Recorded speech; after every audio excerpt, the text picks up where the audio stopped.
प्रिय श्रोता, ईश्वर को पवित्र नाम रे आपण मानक समस्त को नमस्कार जनाए।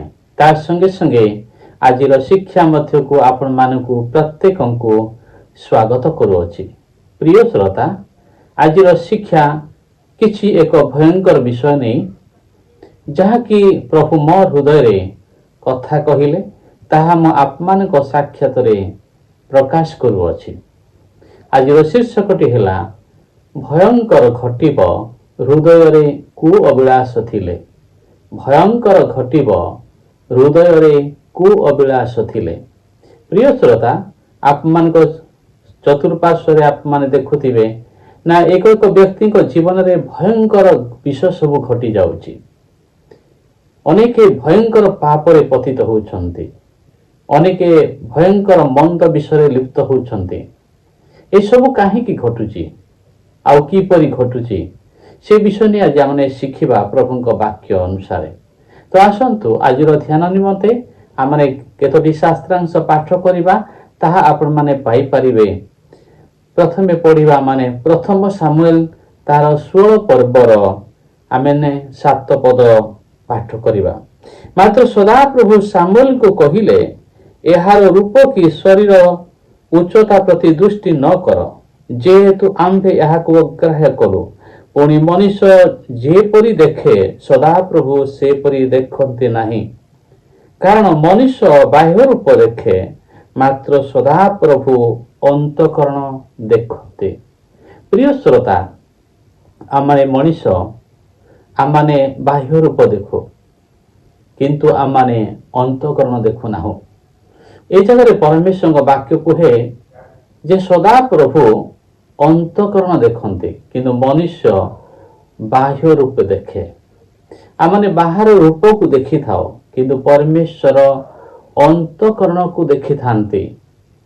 यह एक गुरुतर विषय अटे। परमेश्वर अंतकरण को देखते। आम हृदय मध्य आमने कौन योजना करू, आमने हृदय भितर आमने सब कौन भावु, आमने अंतर मध्य कौन विषय सबू आमने चिंता करू, कौन सबू आमने इच्छा करू अंतर भितरे, से सब विषय परमेश्वर देखते। प्रिय श्रोता, मु आपन को भयभीत करिबा पई ए सब कहू नाही, किंतु यह वास्तव भय विषय अटे। वास्तव में आमने भय करिबा दरकार अछि, कारण ईश्वर आमान को अंतकरण को देखते। तो ये अंतकरण मध्य आमने कौन सब भावु अछु, कौन सब चिंता करुछु, कौन सब भल पाउछु, कौन सब मने मने आमने योजना करुछु। अनेक समय दुर्गंध विषय पाप विषय सब आमने हृदय भीतर चिंता करू। जानती से सब को परमेश्वर देखते, से सब को परमेश्वर देखते। मनुष्य बाह्य रूप देखे, किंतु ईश्वर अंतकरण देखते। प्रिय श्रोता, यही समय आप जो वाक्य शुणुंट, परमेश्वर आपण अंतर को देखुंट।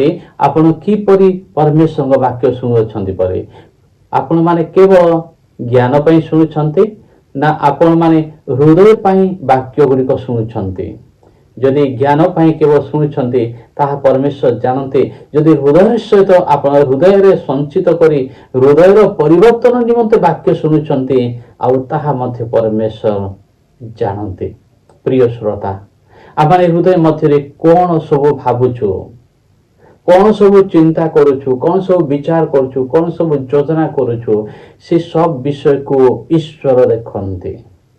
प्रिय श्रोता, पुणी आसत आमने आउ रोमियो पुस्तक तार 1 पर्वर 24 पदटी पाठ करिबा। एनु ईश्वर सेमान को हृदय कु अभिलाष अनुसारे सेमानकु असुचितारे समर्पण कले। प्रिय प्रभु संतान माने, एटी परमेश्वर वाक्य को रोमियो 1 पर्वर 24 पद, एनु ईश्वर सेमानक हृदय कु अभिलाष अनुसारे। ईश्वर देखते हृदय को, कौन भल से भावुची, कौन खराब से भावुची, कौन योजना करुची, हृदय भीतर कौन से भल पाउची, ता परमेश्वर देखते।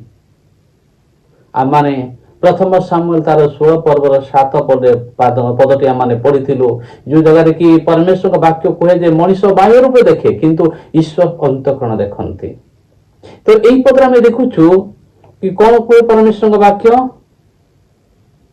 24 पद एणु ईश्वर से हृदय कु अभिलाष अनुसार हृदय कु अभिलाष माने खराब अभिलाष खराब योजना खराब प्लान ईश्वर देखती देखती देखती से सब जानती आपण जानते मनुष्य किसी काम करिया पूर्व से भावे अंतकरण मध्य भावे ए प्रिय प्रभु संतान माने आपण माने समस्त प्रार्थना करिया को भल पांतिया प्रार्थना करंती मध्य यह उपयुक्त विषयटे भल विषयटे आपण प्रार्थना करूछंती बोली परमेश्वर आपण को जे आशीर्वाद करूछंती ताहा केबे भावंत नाही परमेश्वर आपण हृदय को देखती कौन सब प्रार्थना रे मागुछंती कौन पे प्रार्थना मागुछंती से प्रार्थना उत्तर पाइला पर आपण कौन हेबे से सब विषय को देखती जदि आपणकर प्रार्थना उपयुक्त परमेश्वर को गौरव प्रकाश करुछि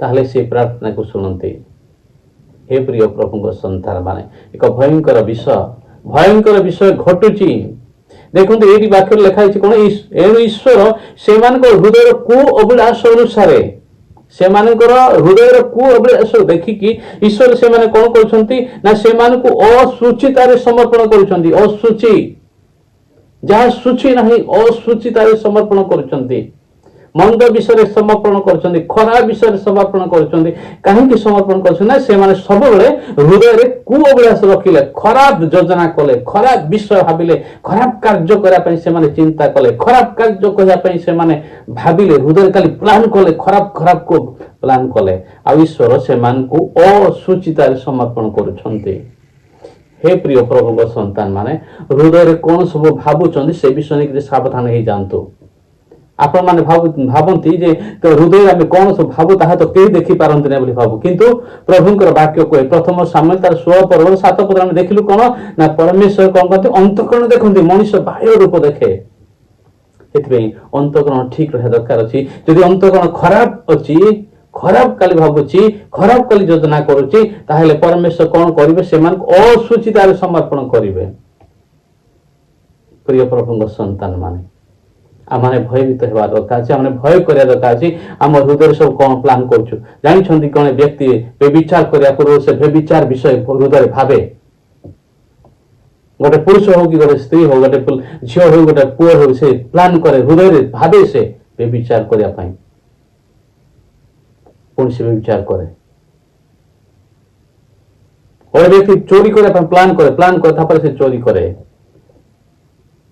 जानी आप जब से खराब खराब खराब ही योजना से जदि करिब ईश्वर ताकू अशुचितार जब सूची नहीं पवित्र नहीं से समर्पण करेंगे पुणी प्रभु वाक्य कौन कहे जेपरी से शरीर परस्पर द्वारा कलुषित हुए से शरीर जेपरी परस्पर द्वारा कलुषित हुए कलुषित हेब अनेक विवेक कलुषित ही शरीर भी कलुषित हेब यह भयंकर विषय अटे प्रिय प्रभु संतान माने से रोमियो तार एक पर्वर आउ एक पद मु पाठ करुछि 28 पद आउ जेपरी से ईश्वर विषय को ज्ञान ग्रहण करने अस्वीकृत हेले अनेक ईश्वर विषय को ज्ञान ग्रहण करने ईश्वर को भय करने अनेक ग्रहण कर पारिना ईश्वर को भय करूना प्रभु वाक्य कहे आउ जेपरी से ईश्वर विषय को ज्ञान ग्रहण करने अस्वीकृत हेले ज्ञान ग्रहण करने को अस्वीकृत हेले स्वीकृत हेले नहीं राजी हेले नहीं कौन पाए ईश्वर विषय को ज्ञान ग्रहण करने से राजी हेले नहीं सही परी ईश्वर अनुचित कर्म करने निमंते से भ्रष्ट मति समर्पण कले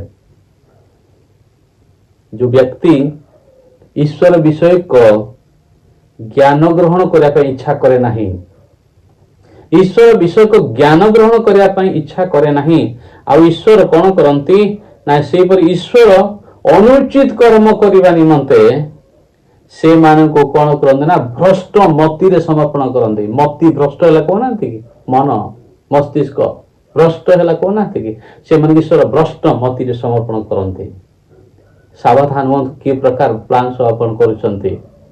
ଯଦି ସବୁବେଳେ କୁଅଭିଳାଷ, ଖରାପ ଯୋଜନା, ଖରାପ ଚିନ୍ତାଧାରା, ଖରାପ ପ୍ଲାନ୍ କା ଯଦି ଆପଣ କରୁଛନ୍ତି, ହେଇପାରେ ହେ ପ୍ରିୟ ପ୍ରଭୁଙ୍କ ସନ୍ତାନ ମାନେ କେତେବେଳେ ଈଶ୍ୱର ଆପଣଙ୍କୁ ଅସୁଚିତାରେ ସମର୍ପଣ କରିବେ, କେତେବେଳେ ଈଶ୍ୱର ଆପଣଙ୍କୁ ଭ୍ରଷ୍ଟ ମତିରେ ଭ୍ରାନ୍ତତାରେ ସମର୍ପଣ କରିବେ, ଜାଣି ନାହାନ୍ତି ଆପଣମାନେ। ସାବଧାନ ହେଇଯାଆନ୍ତୁ। ସେଥିପାଇଁ ହୃଦୟରେ ଖରାପ ଅଭିଳାଷ, ଖରାପ ଚିନ୍ତାଧାରା, ଖରାପ ପ୍ଲାନ୍କୁ ଛାଡ଼ି ଦିଅନ୍ତୁ। ନହେଲେ କେତେବେଳେ ଈଶ୍ୱର ଆପଣଙ୍କୁ ଅସୁସ୍ଥତାରେ ସମର୍ପଣ କରିବେ, ନହେଲେ କେତେବେଳେ ଆପଣଙ୍କୁ ଭ୍ରଷ୍ଟ ମତିରେ ସମର୍ପଣ କରିବେ। ମତି ଯଦି ମନ ଯଦି ଆପଣଙ୍କ ଭ୍ରଷ୍ଟ ହେଇଗଲା, ତାହେଲେ କଣ ହେବ? ବାକି ଖାଲି ଭ୍ରଷ୍ଟ ହେବେ। ଅନେକ ପାପରେ ଲିପ୍ତ କଣ ପାଇଁ? ସେମାନଙ୍କ ମତି ଭ୍ରଷ୍ଟ ହେଇଛି। କିଏ କରିଦେଇଛି? ସେମାନଙ୍କର ହୃଦୟର କୁଅଭିଳାଷ, ଖରାପ ବିଷୟ ଯୋଜନା କଲେ, ଖରାପ କରିବା ପାଇଁ ଇଚ୍ଛା କଲେ। ସେଥିପାଇଁ ଈଶ୍ୱର ସେମାନଙ୍କୁ ଭ୍ରଷ୍ଟ ମତିରେ ସମର୍ପଣ କଲେ, ଆଉ ସେମାନେ ଖରାପକୁ ଛାଡି ପାରୁନାହାନ୍ତି। ସାବଧାନ ହେଇଯାଆନ୍ତୁ। ଏଥିପାଇଁ ଆପଣମାନେ ସବୁ କିଛି ଭାବି ପାରିବେ ତାହା ନୁହେଁ। ଆପଣମାନେ ସବୁ କିଛି ହୃଦୟ ଭିତରେ ଭାବି ପାରିବେ ତାହା ନୁହେଁ। ଯଦି ମନ ଇଚ୍ଛା ଭାବୁଛନ୍ତି, ହୃଦୟ ଭିତରେ ପାପ କର୍ମ ଭାବୁଛନ୍ତି, ମନ୍ଦ ବିଷୟ ଭାବୁଛନ୍ତି, ସାବଧାନ ହେଇଯାଆନ୍ତୁ। ଈଶ୍ୱର ଆପଣଙ୍କୁ ଅଶୁଦ୍ଧିତାରେ ସମର୍ପଣ କରିବେ, ନହେଲେ ତ ଭ୍ରଷ୍ଟ ମତିରେ ସମର୍ପଣ କରିବେ। ଆଉ ଈଶ୍ୱର ଯେତେବେଳେ ଆପଣଙ୍କୁ ସମର୍ପଣ କରିବେ, ଆପଣଙ୍କୁ କିଏ ମୁକ୍ତ କରିବ? କିଏ ମୁକ୍ତ କରିପାରିବ? ଆପଣ ମୁକ୍ତ ହେଇପାରିବେ?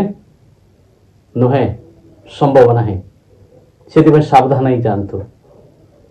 ସାବଧାନ ହେଇଯାଆନ୍ତୁ। କଣ କଣ ଭାବୁଛନ୍ତି ଭିତରେ, କଣ କଣ ଚିନ୍ତା କରୁଛନ୍ତି, କଣ କଣ ଯୋଜନା କରୁଛନ୍ତି। ପ୍ରତ୍ୟେକ ଦିନ ସକାଳୁ ଉଠିଲାରୁ ସନ୍ଧ୍ୟା ପର୍ଯ୍ୟନ୍ତ, ଶୋଇବା ପର୍ଯ୍ୟନ୍ତ କଣ ସବୁ ହୃଦୟରେ ଭାବୁଛନ୍ତି।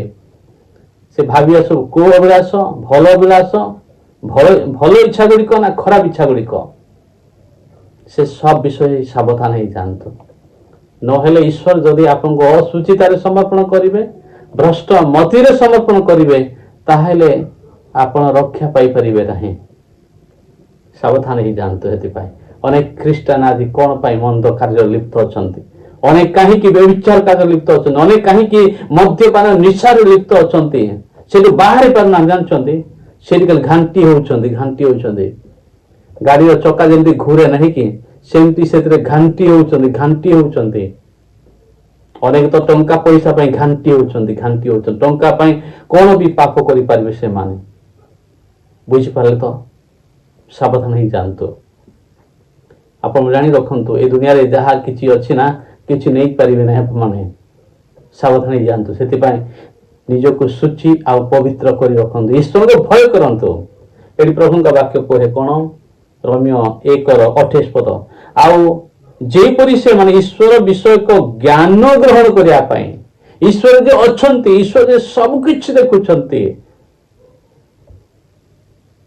ତାହା ଅନେକ ଗ୍ରହଣ କରିବା ଇଚ୍ଛା କରୁନାହାନ୍ତି। ଈଶ୍ୱର ଯେ ଅନ୍ତଃକରଣକୁ ଦେଖନ୍ତି, ଅନେକ ତାହା ବିଶ୍ୱାସ କରୁନାହିଁ। ଅନ୍ତର ଭିତରେ ମୁଁ ମନେ ମନେ ଭାବୁଛି ନା, କିଏ ଦେଖୁଛି ବୋଲି ଭାବନ୍ତି, କିନ୍ତୁ ଈଶ୍ୱର ଦେଖନ୍ତି ତାହା, ଯାହାକି ଆମେ ପ୍ରଥମ ସାମୁଏଲ 16:7 ପଢିଲୁ। ମଣିଷ ବାହ୍ୟ ରୂପ ଦେଖେ, କିନ୍ତୁ ଈଶ୍ୱର ଅନ୍ତଃକରଣ ଦେଖନ୍ତି।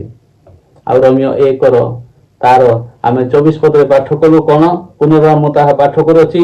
ଈଶ୍ୱର ସେମାନଙ୍କ ହୃଦୟର କୁଅଭିଳାଷ ଅନୁସାରେ ସେମାନଙ୍କୁ ଅସୁଚିତାରେ ସମର୍ପଣ କଲେ, ଯେପରି ସେମାନଙ୍କ ଶରୀର ପରସ୍ପର ଦ୍ୱାରା କଳୁଷିତ ହୁଏ।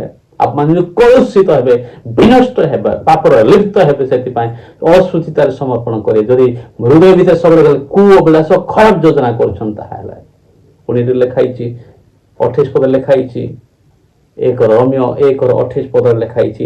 ଆଉ ଯେପରି ସେମାନେ ଈଶ୍ୱର ବିଷୟକ ଜ୍ଞାନ ଗ୍ରହଣ କରିବା ପାଇଁ ଅସ୍ୱୀକୃତ ହେଲେ, ରାଜି ହେଲେ ନାହିଁ, ସେପରି ଈଶ୍ୱର ଅନୁଚିତ କର୍ମ କରିବା ନିମନ୍ତେ ସେମାନଙ୍କୁ ଭ୍ରଷ୍ଟ ମତିରେ ସମର୍ପଣ କଲେ।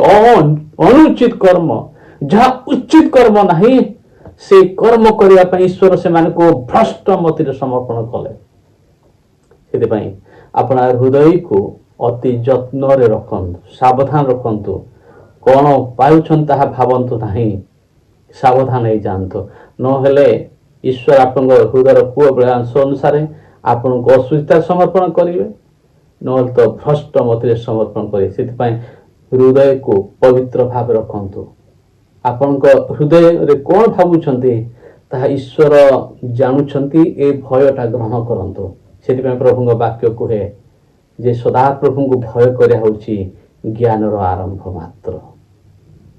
ଆପଣ ଯଦି ପ୍ରଭୁଙ୍କୁ ଭୟ କରୁଛନ୍ତି ନା, ତାହେଲେ ଜ୍ଞାନର ଆରମ୍ଭ। କେହି ଦେଖିପାରୁନାହାନ୍ତି ମୋ ହୃଦୟରେ କ'ଣ ଭାବୁଛି, କିନ୍ତୁ ପରମେଶ୍ୱର ଦେଖୁଛନ୍ତି, ପରମେଶ୍ୱର ଶୁଣୁଛନ୍ତି, ପରମେଶ୍ୱର ବୁଝୁଛନ୍ତି।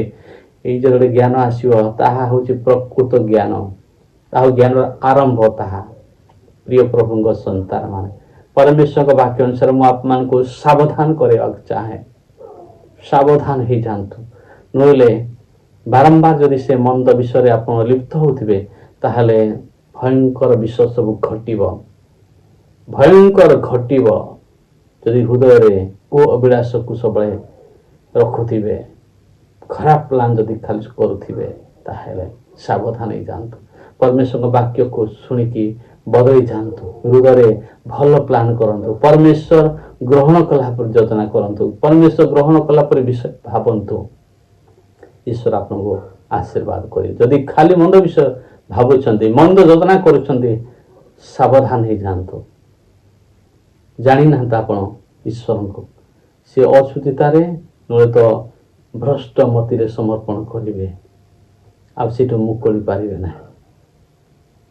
ଈଶ୍ୱରଙ୍କ ବାକ୍ୟକୁ ଶୁଣି ହୃଦୟକୁ ପରିବର୍ତ୍ତନ କରନ୍ତୁ, ମନକୁ ପରିବର୍ତ୍ତନ କରନ୍ତୁ, ଅନ୍ତରକୁ ପରିବର୍ତ୍ତନ କରନ୍ତୁ, ପ୍ରଭୁ ପାଖରେ କାନ୍ଦନ୍ତୁ, ଯେପରି ଆପଣମାନେ ଅଭିଶପ୍ତ ନ ହୋଇ ଆଶୀର୍ବାଦ ଯୁକ୍ତ ହେବେ। ସେଥିପାଇଁ ପ୍ରଭୁଙ୍କ ବାକ୍ୟ ଶୁଣିକି ଅନୁତାପ କରି ପ୍ରଭୁଙ୍କ ନିକଟକୁ ଫେରି ଆସନ୍ତୁ। ମଜାକ କରନ୍ତୁ ନାହିଁ, ଥଟ୍ଟା କରନ୍ତୁ ନାହିଁ। ଅନେକ ପରମେଶ୍ୱରଙ୍କ ବାକ୍ୟକୁ ମଜାକ ଥଟ୍ଟା କରିକି ସେମାନେ ବିନଷ୍ଟ ହେଇଗଲେ, ଅନେକ ସାବଧାନ ହେଲେ ନାହିଁ ପରମେଶ୍ୱରଙ୍କ ବାକ୍ୟକୁ ଶୁଣିକି, ସେଥିପାଇଁ ଅନେକ ବିନଷ୍ଟ ହେଇଗଲେ।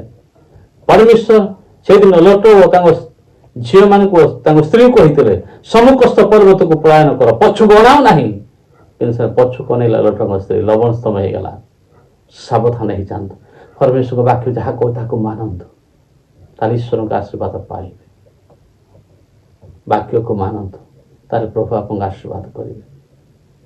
ମୁଁ ବିଶ୍ୱାସ କରୁଛି ଆପଣ ମାନେ ପ୍ରଭୁ ଆପଣଙ୍କୁ ଆଶୀର୍ବାଦ କରନ୍ତୁ। ନମସ୍କାର।